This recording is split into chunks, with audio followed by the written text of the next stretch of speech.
This is about a relationship catalyst. Often in our relationships, may it romantic or just a friend or whatever relationship you have, there are catalysts.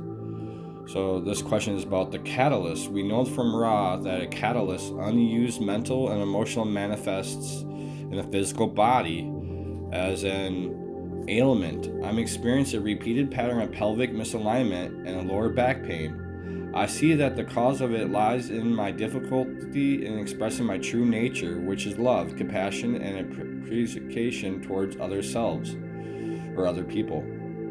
I often have thought and intentions of expressing love and appreciation, but do not find it comfortable to say or show that.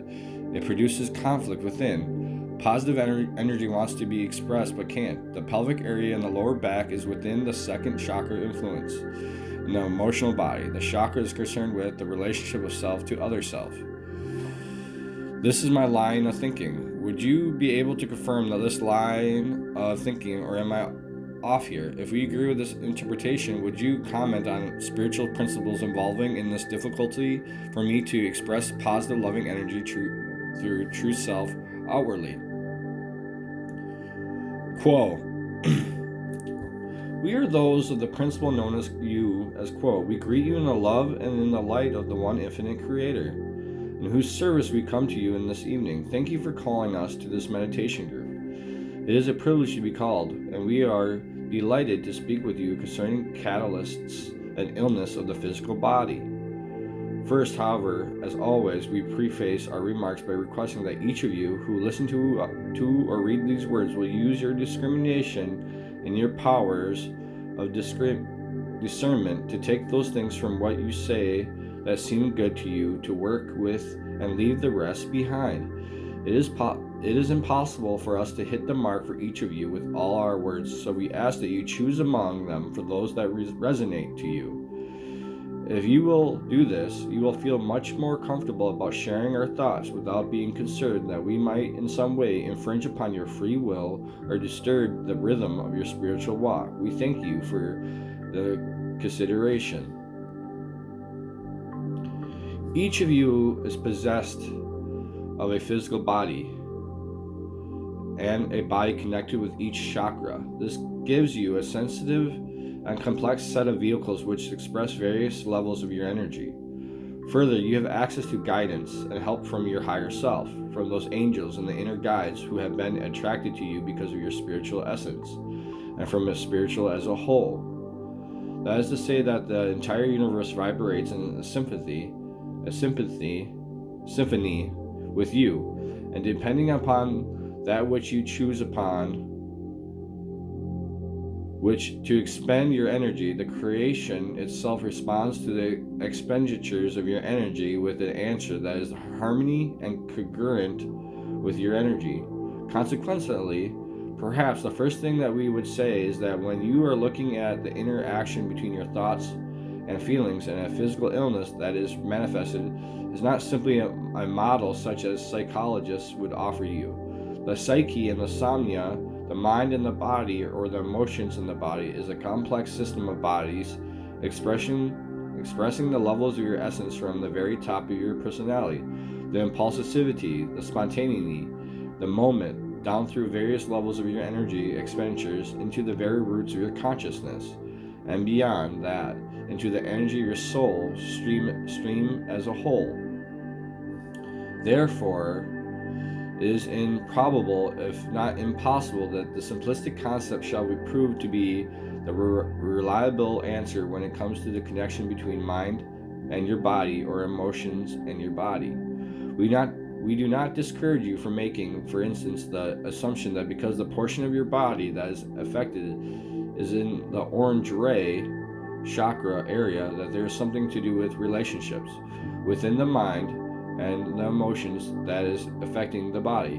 What we do wish to do is encourage you to lift up from literally connections and take upon yourself in the thinking about this relationship between the emotions and mind and the physical body, the kind of attitude a storyteller has.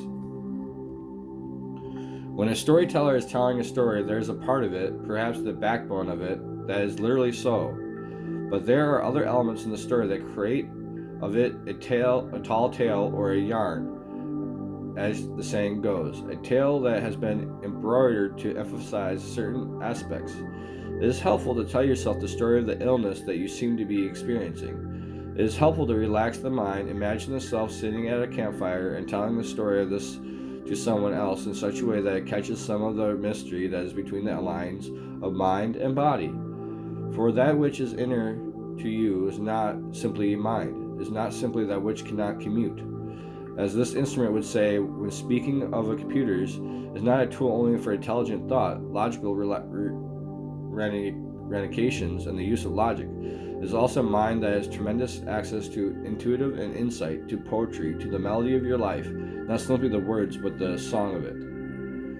In many cases, when there is physical illness, that is not simply the basic story of one's main chakra expression, which is the case of orange rays in a relationship with the self and with others. There is also the lifetime that has been spent living that story that is your story, experiencing deep emotions, positive and negative, so-called.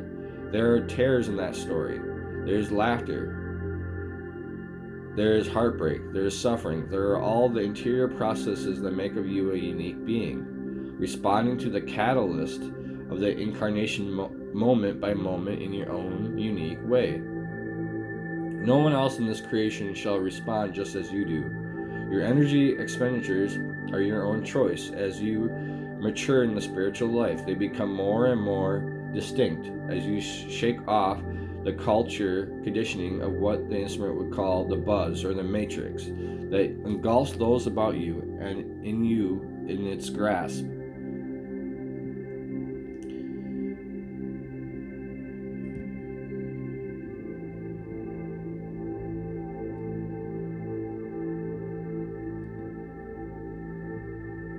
Indeed, you may choose consciously not to be part of the matrix. You may turn off your televisions. You may stop reading newspapers.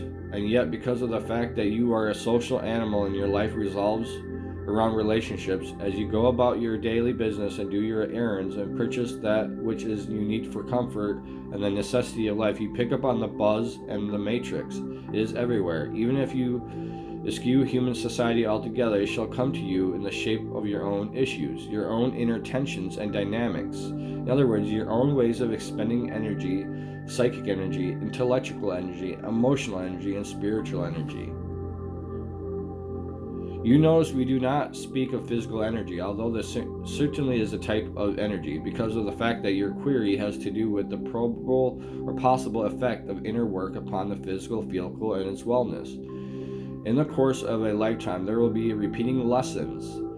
They repeat not to punish you, but because of the way you have shaped your incarnation. Before your incarnation began, you and your higher self carefully placed within that incarnation relationships, gifts, and challenges that were designed to help you reduce distortion within your soul stream. You hoped in this lifetime to discipline your personality by bringing it more into balance with itself among the three energies of love, wisdom, and power. Therefore, are many entities whose goal is to open the heart. Before incarnation, the assessment was that there was an overbalance towards wisdom, and consequently, the challengings of the particular incarnations are set upon you to offer catalysts that has the result of opening the heart. Others have an opinion of themselves before incarnation, where there is much more information on the full self available to them. They feel that they have been too much in the heart and have not attempted to learn the ways of wisdom. Often those who are wanderers, that is, who come from another density elsewhere in the creation of Father, will find themselves to be uninterested in wisdom and interest only in the most compassionate love. Yet this is somewhat of a distorted balance, where compassion and love are balanced by wisdom, so that there is compassion with wisdom and wise love. There are also those who are concerned with that called power, which is created in love and in wisdom by the discipline of the personality. When an entity has become very disciplined, the issue then becomes the right use of power, and that may link either into the love or into the wisdom or into both. So it is difficult to offer one blanket statement as to how incarnations work, because there are these three elements upon which it is possible to base the incarnational lessons of their lifetime. However you set up your life, the idea was for you to spiral, not as many feel repeat. Rather, the image would be that of a spiraling staircase that moved upward, and yet if you gaze up through the staircase from the bottom, you can see that there is that point in the staircase that repeats itself in each spiral. It is the same place relative to the center of the spiral, yet every time a lesson repeats, you are at the different place in the evolution of your mind, your body, and your spirit. So you are working on incarnational lessons. You can think of it as an independent study in the school of life. Yet when it comes around again, you can simply say, well, that's the same thing, for you are at the different place in your development. So when it occurs, it is time to take into consideration as if it were something new. The benefit of understanding how incarnational lessons work is that when you see incarnational lessons coming around again, when you see it and hear your theme music playing, you do not have to become despairing or discouraged. You can simply say, my incarnational theme has come around again. It is time to spend heartfelt honor, respect, and support upon the situation so that I may open this gift I have been given and appreciate it and cooperate with it. We are not saying in any way that an illness such as the one known as asked about is easy to take. We are saying that even the challenges of incarnations are gifts to be opening with thanksgiving. Now let us look at the premise of this query, that as much about is inaccurate. It is indeed so that the catalyst that is not used by the mind and the emotions finds its way towards expression in the physical body, but that the statement is not the whole of the picture. The statement is one fundamental truth concerning the relativeness between the electric body or the inner self and the physical body or the outer self. One thing that we find helpful to suggest is that there are many entities who have chosen various ways to change their circumstances if parameters set before the incarnation are not met, so that the desired incarnational lessons required a certain amount of inner work or of a certain kind. In this instrument, for instance, there are parameters to be met concerning the amount of inner work done to support the outer work. Again and again within the incarnation, the instrument has to become up against a full stop, physical speaking. The balance has always been regained as the instrument was unable to do anything but inner work, and consequently the frequency of energy that is non-physical will be able to come into balance with the energy of physicality. Why do people put such roadblocks in their way? It seems counterproductive to stop the self from activities that seems to service to others, in polarity, and to comfort to the self to perform. The reason is the desire of self before incarnation to work on the balance of love, wisdom, and power. There is that hope that such measures as the falling into illness and being unable to do physical activities will create an atmosphere and an environment in which the inner work may better be done. The self can still, through the actions of free will, refuse to do that work, yet the opportunity to do the work is provided by the illness. We wish the questioner to understand that we are walking around the query with great care for the questioner, not wishing to infringe upon the free will, but wishing to offer possible resources for thinking concerning this query. Therefore, if we seem to lift from one subject and come down upon another, it is because we feel that we have exhausted the useful material in a certain area and therefore move on to another consideration, and we do that now. We will look at the complexity of the chakra system for a moment, for there are two ways in which we think about the orange ray chakra that do not immediately come to mind. One interesting aspect of the orange ray chakra is that while it is entirely concerned with the relationships, the relationship of the self to the self is as important as the relationship of the self to another self. Frequently, when there is a catalyst in the mind and in the heart that is unused by the self, it has to do with the relationship with the self rather than the relationship with the other self. It is tempting and seductive to gaze at another self or another person that you're in a relationship to seem to have an effect upon the situation regarding the chakra blockages. Yet it is not necessarily accurate to assume that there's another person involved. Quite frequently, it is the self in relation to the self that creates the catalyst, the manifestation, eventually in physical discomfort. Basically saying, quote, stating that is something internally within yourself that is causing the manifestation of physical discomfort within you. Now, how can this happen? How can a self be in a relation to itself? The answer to that lies in the way you are made up. You see, you feel as thought you are a closed system, but in reality you are an open system. You are part of a soul stream, and the echoes and inklings of your whole self are constantly moving through the gateways of intelligent infinity, as they find it possible to do so because of your open heart, and offers you your expanding awareness in one aspect or another of your seeking. Certain authors that you read, certain poems that you come across, music that you hear, those who offer wisdom, however you come across such voices, may well be part of a group with which you have had to deal with in the past, and those words will be especially resonate to you. Where much energy has been expended in others' incarnations, the intensity lingers. And so from mysteries come feelings and sensibilities that may well not have to do with that which is in your immediate physical environment. You are a mysterious being. Much of you is hidden, and the glory of progressing through an incarnation in such a way that you are able to gain clarity, little by little, as to who you are and why you are here, is that you become able to see yourself in a difficult way, or in a different way. You see yourself not as a finite entity that has this and this characteristic, but rather to see yourself as an infinite being, which basically infinite means timeless, that you live on forever, which contains all things, so that there are vast numbers of possibilities for you, not a few, but an infinite number. This may not seem to help you immediately to think about the situation of physical discomfort and how that happened, but it is helpful to win through to more and more undistorted views of yourself and your potential. There is tremendous health of mind, body, and spirit in rejecting fear in all its forms.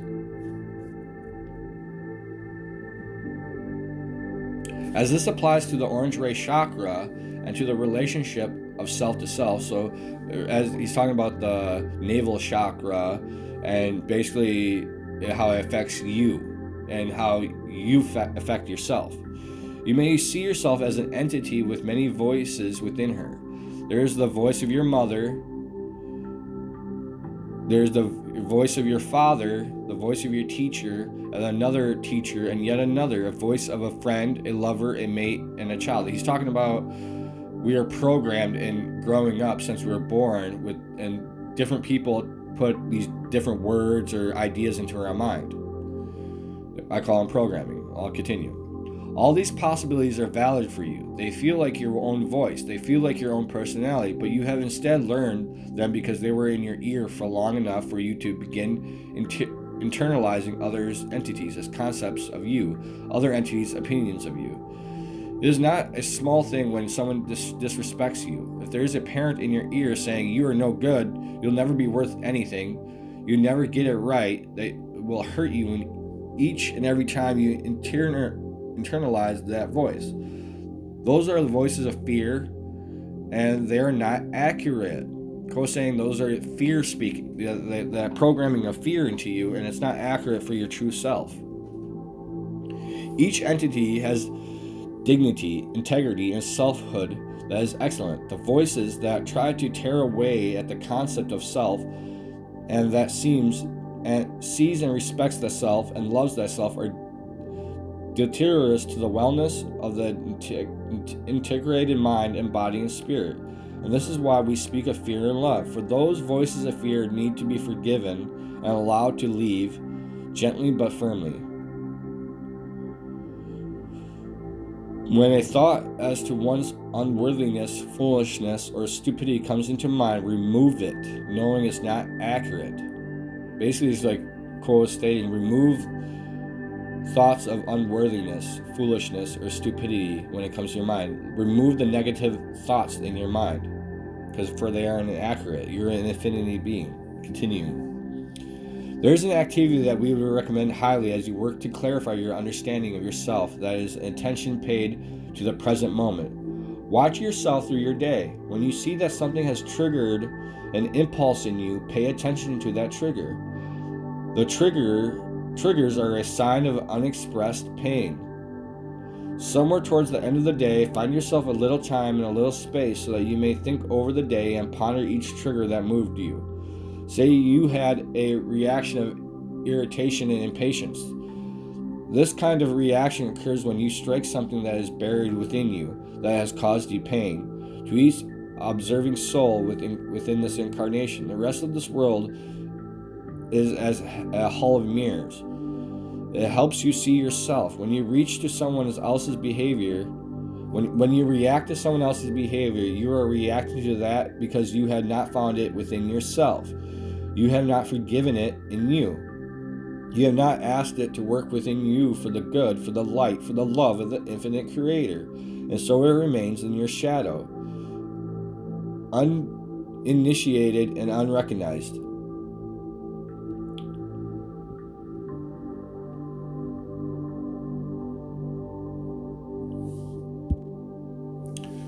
Therefore, those who irritate you, make you impatient, or make you angry or jealous, or any of those seemingly difficult emotions, are doing you the favor of bringing you to your attention a part of yourself that you have neglected. And why would you not wish to neglect the murderous within you, the adultery within you, and so forth? But we are not suggesting that you act out all these roles. We are suggesting that you gaze at the type of energy that is expended when you are working with certain emotions. In many cases, you may see that an activity of that emotion is a marker for buried pain. Perhaps the incident that originally caused you to bury this pain was so far back in your childhood that you cannot remember it. Yet it is holding this attention within you that is toxic. So the more that you can ponder those triggers, feel them, respect them, and pay attention to them, the more you will be able to come into balance within your chakra body, within your electrical body. You do not do this by simply paying attention to the irritations and impatience. You move further than that. After you have focused on these feelings and really paid attention to your own pain, you then ask to experience the opposite of that emotion. Just as negative emotions are based in fear, so positive emotions are based in love. You're asking yourself to allow the dynamic opposite of patience and irritation to be felt by you with the same intentions that you felt the irritation. So he's saying replace like the negative emotions or fear based with the positivity. Continuing. You do not cause it to happen, but rather you allow it to happen by setting your intention to feel that and then allowing it to develop naturally. It may take some time at first, but soon you will find that you have a knack for this and are able to hold in your mind the feeling of fear-based emotions, of impatience and irritation, and the positive love-based emotions of compassion and serenity. And when you can see both things and know that you are both things, a healing takes place concerning the particular emotion. And you are able to release the pain and feel the self as being larger than the pain and therefore free of being imprisoned or limited by the experience of that catalyst. We will say to the questioner that it is well to come into a relationship with the self in which there is no fear, no tension, no judgment, and no tendencies towards discouragement. The days of an incarnation are very limited, and it is well to win freedom from the judgment towards the self that compromises the relationship of self to self. This instrument has often described the desired result of such work as falling in love with the self. When you're in love with someone, they can do no wrong. They might make an error, but it is a small thing. The essence of that person is so appreciated and seen in such a strong and clear light that there are simply ways to love the entity based on the imperfections as well as their perfections. It is easier for the thoughtful and the sensitive seeker to love another with that kind of romantic glow that is to love the self with that same aura of deep appreciation and respect, and yet, dear one, you deserve it. You may earn your over and over. You may earn it, yearn it over and over. You are worthy. So he's saying, just as you learn to love someone romantically, you must learn to love yourself. You got to find the love within yourself and forgive it, and replace the unworthiness within yourself, that pain and hurt within yourself. You got to replace it and learn to heal that part of yourself. And you can do that by loving those parts of yourself, and you're learning from them. When the orange ray is compromised by unworthiness, it reflects upon the indigo ray as well. For the indigo ray is the higher chakra, in which the self is steeped in the devotion to the Creator that allows for work in the consciousness, and for the passage, a passive radiant of light. So you see, there are echoes and inner relationships between the chakra bodies. Chakras to chakra to chakra. They are very subtle on the situation of how the body manifests unused catalysts. Finally, we will make observations concerning the tendency of the mind-body-spirit to be solidified around the concept of pain. We do not say that the pain and discomfort are not real. When the physical body is compromised, it must complain, and it's nature of physical bodies to do so. Yet there is not this solidity and cement-like quality to this pain that there seems to be on its surface. Again, you are an open system and you are vulnerable to energy expenditures. Therefore, pain can be far more transparent than it may seem. Indeed, there may be occasions when the challenge of moving through a difficult and painful experience physically enables the self to be in an emotional environment that is lifted up into the light to a vastly intensified degree. This is due to the fact that the pain has a remarkable ability to focus the mind and the body. And therefore, in that focused state, the mind and body are vulnerable to the work in consciousness, where the discomfort has acted as that which collects the self, so that if the mind is then turned to spiritual goals such as hunger and thirst for the presence of the one infinite Creator, that focus can become an opening into the light. And much balancing work can be done in the heightened sensitive state that is not likely to be done when the self is comfortable and relative oblivious and confused. So quote stating basically, sometimes in those painful moments when those painful moments are triggered, that is when you could do the most. And when you're in that state where you recognize it or are reflecting upon it, that is where you can actually do healing and heal thyself and begin to do the inner work that is needed. Because when you're in a comfort state or in a relatively oblivious state and unfocused, you're not paying attention to all those triggers or healed emotions or wounds within you.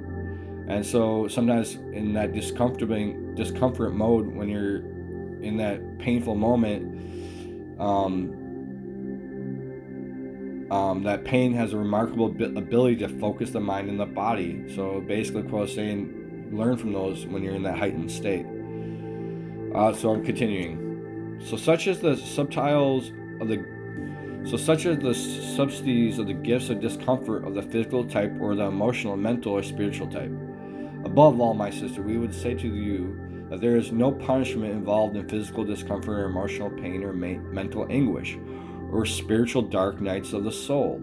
There are all environments, say rooms, in which you walk in which the energies offer certain gifts. If you take too literally the atmosphere in each room, you will solidify about yourself some version of the truth. We encourage you instead to remain open and fearless, and above all, non-judgmental as to the self. Rather than thinking about what you could have done, what you should do, think about why you are here, who you are, and what you truly seek to do, to manifest in this life. You have said that you have difficulty expressing love. Express love to yourself. Work upon this within yourself. Work until you find yourself moving through an entire day without one single time that you say to yourself, "That was stupid. I didn't do that right." Let yourself love yourself. And if you can say that to yourself, "I love you, I respect you, I honor you, I support you," you shall soon be able to say it to others. So to sum up this session, the questioner was talking about basically does other relationships or catalytic events cause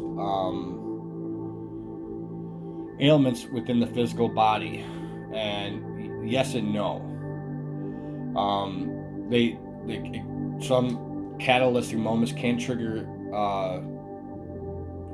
memories and hurt within you that can cause physical illness, but it's also you causing it on yourself. It's the inner reflection of you. And basically, to heal thyself, you must actually look at that pain within you, that triggered memory, that hurtful pain. Instead of just ignoring it and moving on with your life, focus on it. Why did that catalytic event?